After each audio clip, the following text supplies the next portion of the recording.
How's it going, everyone? So, Walibo here with another Decktech. There's a new set out, and I'm really excited about it because when a new set drops, there are all these new cards that people are really excited to try out, and it makes them run bad decks that you can run over with aggro, which is just my favorite thing to do. So, a lot of people have kind of noticed this. They're talking about burn being this like really good way to play the game right now, and I've been experimenting with something a little bit different. I think that Jinx aggro is a really great way to be playing right now because there's a lot of really strong mid-range decks, but the best way to play Jinx isn't in this kind of Noxus burn list. It's still playing burn, but with a bit of a Bilgewater tweak. Basically, I'm adding the one-drop synergy that some of you kind of saw that was present in Bilgewater, and it turns out is actually really effective for reasons I'll go over. This deck is effective for climbing ladder, it's really fun, it feels kind of memey, but the memey stuff, like, is just value, it's just good. And I think it's a really good deck to be playing right now. If the deck tech that I'm going to go over doesn't convince you, I'm going to be streaming tomorrow from 1 p.m. to 5 p.m. Eastern Standard Time, that's 5 to 9 GMT. And sort of playing a bunch of games with this deck as well as this other deck based around Auroch, Glinthorn, and Citrus Courier that is also really strong. But just for now, I'm going to go over, in general, why this deck is built the way it is, at least right now. I'm probably going to change it tomorrow. Why I think it's better than Burn, and then a quick 2 replay analyses to show how to play it. So here's the deck. Basically the idea is that we're playing a lot of low-end sort of curve here you can see, and then a Jinx to top it off with Augmented Experimenter. But we're doing this in sort of a special way because we have Jagged Taskmaster. And this card looks a little bit like a meme, like sort of like Yip, it kind of just buffs these one-cost units. And you think, oh, there's probably like a deck with Yip that has these really powerful one-cost units. But it's a 3-mana 4/3 with an aggressive way to turn it on and plunder, and that kind of goes pretty well in aggro decks. Like, I've had games where I play this vanilla and it feels amazing, and not playing it vanilla can often feel like half a Bannerman with better stats and lower cost, and just, yeah, this card is like a lot better than basically I thought and most people thought it was going to be. And running with a lot of 1-drops and Petty Officer has turned out to be really good. Petty Officer itself is a really strong card. First of all, having 2 modes makes it really diverse. You know, in a deck with a lot of burn, we can use the keg pretty often. And in a deck with Jagged Taskmaster, we can use the 1-cost ally pretty often. So this card is pretty much always good and just empowers the deck in a lot of ways. I'm only running 2 of it, though, because it doesn't have a lot of raw power, and this is an aggro list. So, first things first, 1-drops then, since they're sort of the cornerstone of the deck. I think that Jagged Butcher is one of the best 1-drops available to us. At worst, it's Sithri of Cloudfield, which is already a great card, and it's extremely easy to turn on Plunder, so it's often just this crazy good mid-game 1-drop. We've got Pool Shark, which is just a cantripping 1/2, essentially, because our curve is so low. We can play this even on, like, turn 2 and feel good about being able to play whatever it draws us. And at worst, we've got cards like Get Excited to get rid of the fleeting card if we can't use them. And we've got 3 of Teemo in this deck. Teemo is one of the best 1-drops in the entire game. It's an elusive 1/1 that, at a later point, is probably going to do somewhere in the area of 0.8 damage, depending on when or if they draw the Puff Cap, basically. So it just, and sometimes you can flip it and do amazing things, so it's just a really good 1-drop to have. And is, as an elusive unit and a champion, just an amazing buff target, which makes it work great with Taskmaster. Then, of course, we're doing Boom for Ricky as just a no-brainer. Dreadweight Deckhand, a lot less of one. The 2-drops don't have a lot of great options. I'm considering doing some other stuff, like Hired Gun has done pretty well in some other kind of decks. I was playing Veteran Investigator for a while, and it feels really bad. I don't think that that's the one at all. There might be an argument for Black Market Merchant. Again, Plunder is really easy to turn on in this deck. But drawing from the opponent's deck maybe isn't that useful beyond just wanting to discard stuff. So for now, I'm saying Deckhand is the card, and I'll show you one of the replays has deckhand just performing really well multiple times in the game. So I think it's like a very serious contender. Then we obviously run the burn package. Pick a card is sort of similar to Pool Shark, something that's been really amazing. Finding a card to throw away with pick a card is pretty easy. And then when we just draw 3 during a round, that often gives us a lot of tools that we can get a ton of usage out of, and this has just been an amazing card. Also kind of having synergy with Jinx. On the one hand, because you can get rid of a pesky card you don't want. Maybe you've got 2, or you've got an experimenter you don't quite want to play, and you can just tuck it away for later, level the Jinx. Or, if you can't play some of the cards, you can still level Jinx by having them be the only cards left in your hand at the end, because the fleeting cards will disappear before you draw for next turn. Jinx will level, and then you get that leveled Jinx draw on your next turn. So it's just, like, a lot of synergy with Jinx. We might even go up to 3, I don't even know. Suit Up is a weird one. We're running a lot of 1-drops, which is, I think, what this card was designed for, as well as, like, drawing a lot of cards. This obviously has, like, the meme tier high roll factor of we can play Teemo on turn 1, turn 2, suit up and attack, and then we're hitting on it for 4 on turn 2 with a Teemo who's planting things and is going to stay an elusive 4/4 for the rest of the game. Mostly, though, it's just there as a way to kind of, like, serve the same role as Mark of the Isles or Transfusion fills in these kinds of decks. Often our weaker units will just get hit by something like a Mystic Shot, and Suit Up is going to let us get over that, and it's basically like a 4 burn 4 in those sorts of situations, and that's definitely a card that we're willing to run. The fact that it has a lot of upside is great. But it's hard to run more than 2 because it is kind of situational. Experimenter, no-brainer with Jinx, and then Double Up is sort of a weird one. We want as much burn as we can get. This isn't really a burn card, but we are running sort of 5 ways to make kegs, and this is a really good keg utilizer, and pretty often I'm finding is dealing 4 to the enemy nexus, so it's easily worth a 2 of, in my opinion. So this first game I'm going to show you is a very quick game I played against a Vi Lee Sin deck. Unfortunately, I started recording a little bit late in both of these games, so I can't go over the mulligan. But basically what happened in this game is I played out a Jagged Butcher turn 1 while I was on the attack, and you can see I attacked into them not playing anything.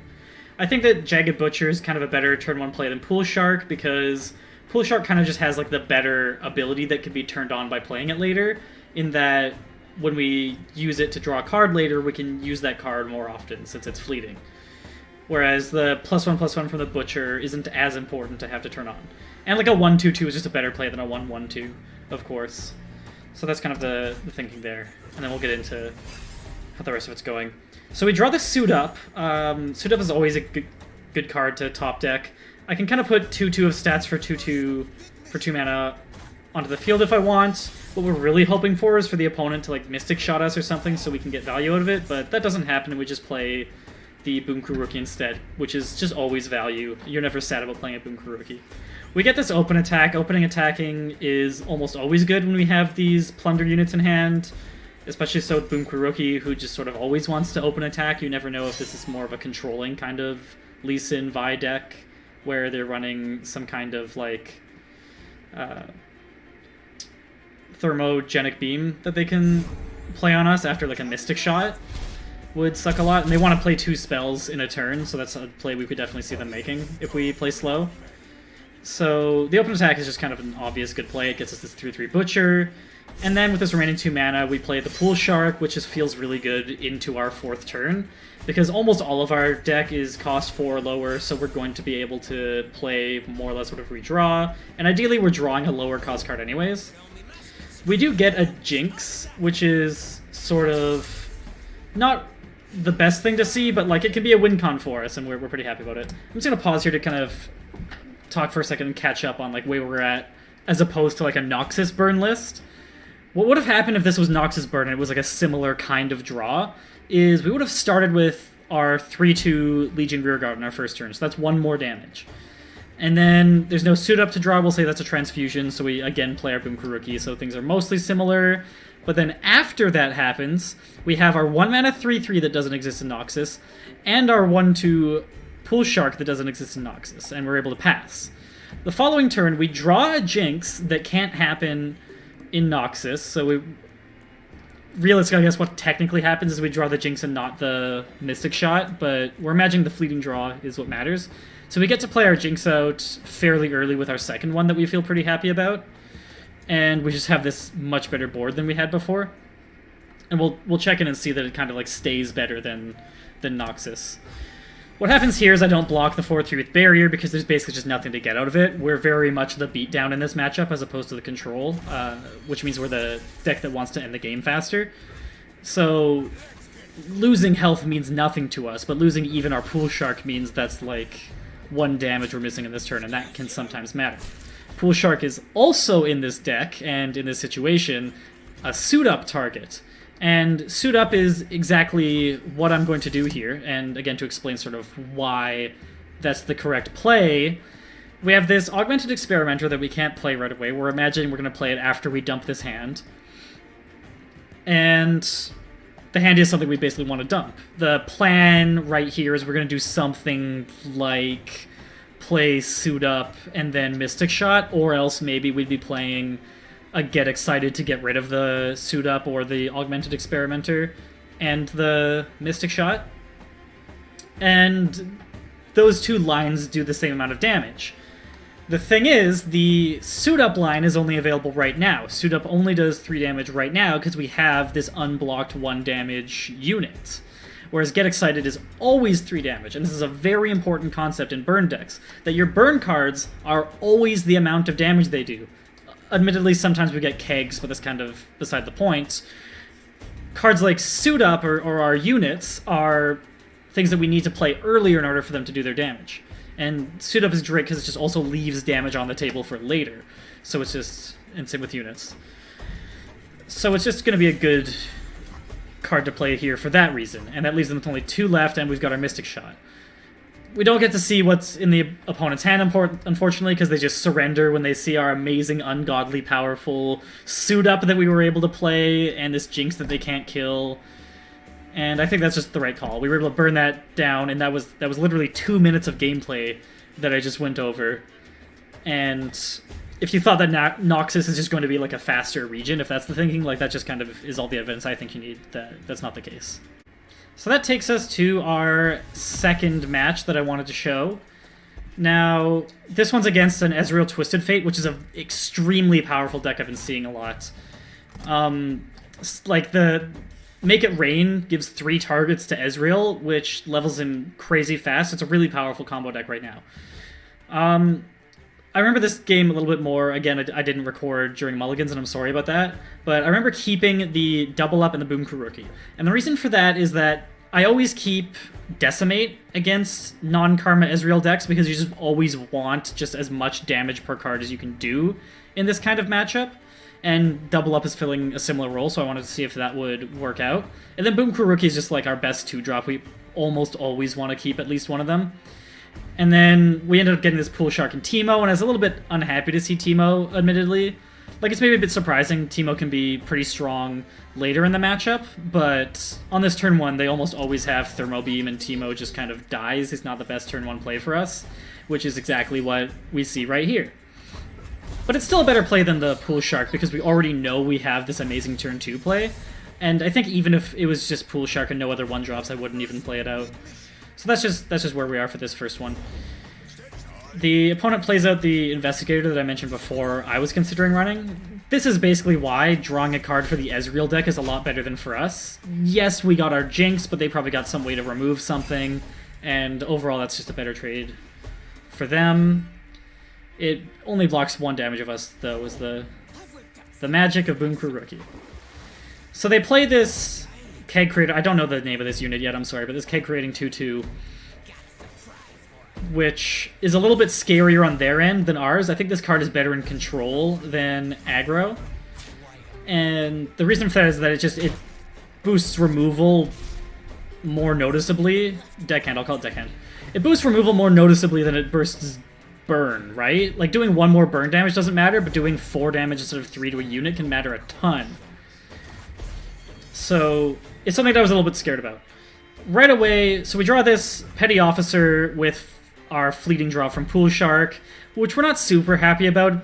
If we're playing Petty Officer, it basically has to be something we played before open attacking, but we really want to open attack in this spot because our Boom Crew rookie might die if we don't before it can activate its ability a second time. And if we don't, we get to play our Jagged with the Pillage on. And that's just like a really great spot to be. The reason I pulled the Keg with Boom Crew rookie, even though it's a unit that can't block, and that feels like I'm wasting damage, is that both of their blockers are better blockers of Boom Crew rookie than their Keg is. And that also puts them in a spot where they have to use the Keg right now instead of saving it for better removal later. So it maybe looks a little bit weird, but that's kind of the thinking for that. So I play Jagged, it buffs the Teemo in my hand, and I consider playing Teemo briefly, but I just pass it, and the reason for that is that it's pretty easy for them to remove the Teemo right away. And if that happens, I'll be pretty sad. I was sad the first time my Teemo got removed, but a second time, I don't know if I can handle that. So we'd rather just wait to see what they play out and just kind of put them in a little bit of a worse spot where they've maybe misused removal. They end up playing the, I don't know this guy's name yet either, the 2/2 elusive that draws a card. And we feel pretty good about playing the Teemo because that's like a big trade-up blocking. But they have the You've Been Warned, which is a really powerful card that's going to let them take out the Teemo for a much worse blocker and draw a card. And I think I prefer here playing the vanilla Jagged over Jinx, because Jinx has the ability to have a lot more value later on. Whereas the Jagged, like, if I can turn it on, that's good, but it could be better. Open attacking hero is a little bit uncertain about. A lot of these matchups are kind of uncertain to me just because I haven't really played them out. But I wanted to see if they do something weird, maybe like hold back Zap and like play out all their mana that would enable me to play my double up. Something that's happening throughout this matchup is I'm looking for a way to find value out of double up because it's not a very easy card to play. And like have it do its Nexus damage, which is the reason I kept it. So the hope was like the opponent values that Zap Sprayfin, I think was the name card, too much and lets me get 4 damage in. Then play something out like that. I don't know, the salvage that they played would maybe allow me to hit the Sprayfin more often and be able to find 4 damage. So we find ourselves in a really interesting situation, speaking of that, right here, where we've drawn the deckhand and are able to create this Keg, and that's going to allow us to make a double up that kills the Chumpwump and damages the Nexus. The question is, how are we best going to be able to use double up? Do we want to wait for them to draw a card or give them an opportunity to play out the rest of their mana? And I'm very strongly considering both of these here. I end up deciding that the odds of them having a card that sort of saves the Chumpwump are pretty slim. And that's going to be like any card that for 2 mana is going to be able to kill the Keg.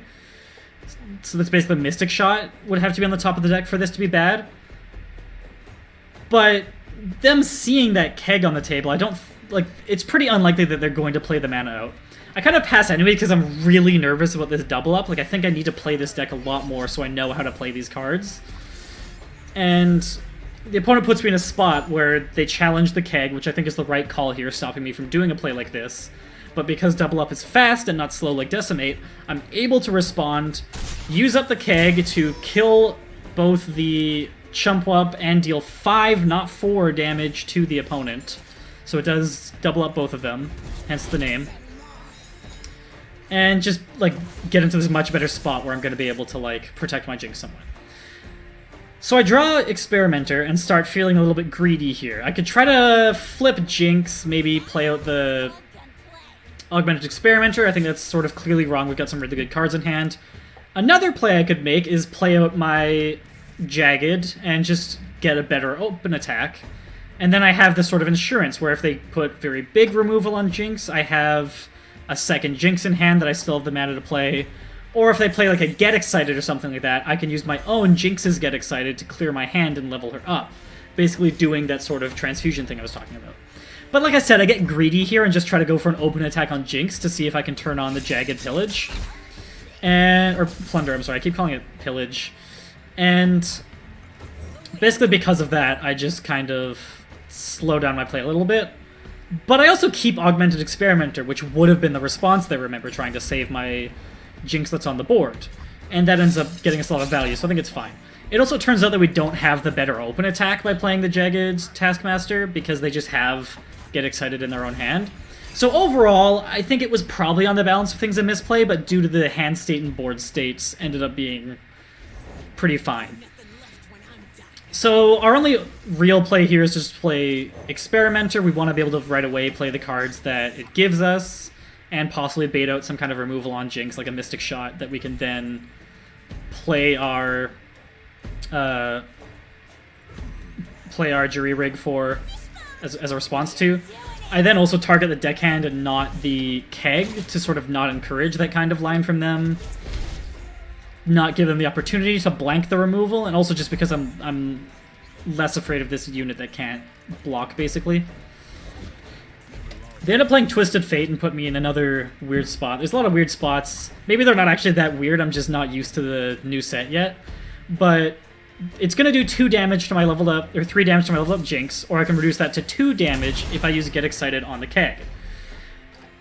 I think it's pretty much always a mistake to use the Get Excited like that, even if they have something like the Static Shock that's going to be able to do 1 damage to 2 of my units. At best, we're getting 4 damage out of this Jinx anyways, because they're going to have a good way to chump block it, and we're not going to be able to create more than 1 Super Mega Death Rocket. So I'd rather just save this card that deals 3 damage to the face, instead of saving my card that maybe does 4, depending on what they have in hand.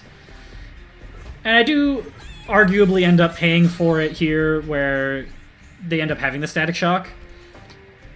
But I don't feel bad about that at all. I think that was completely the correct play.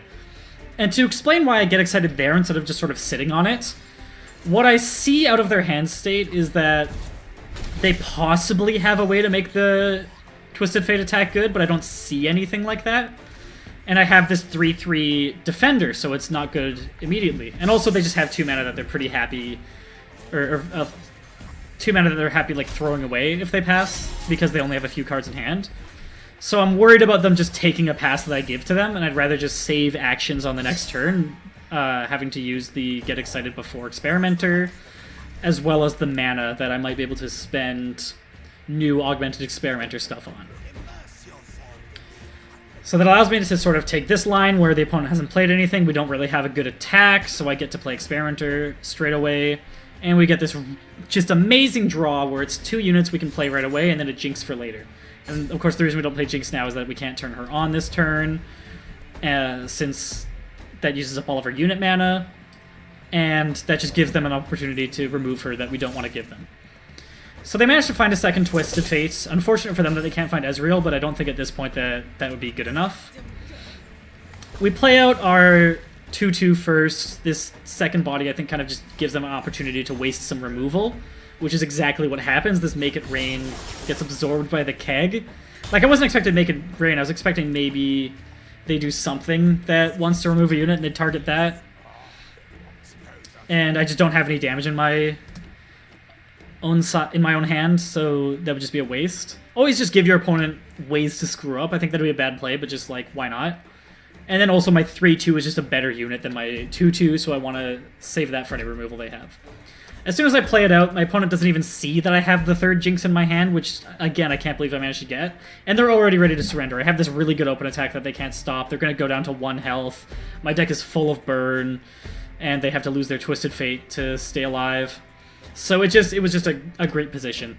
And if you want to see more games like this, again, sorry for plugging this so much, but tune into my stream tomorrow at twitch.tv/Walibo.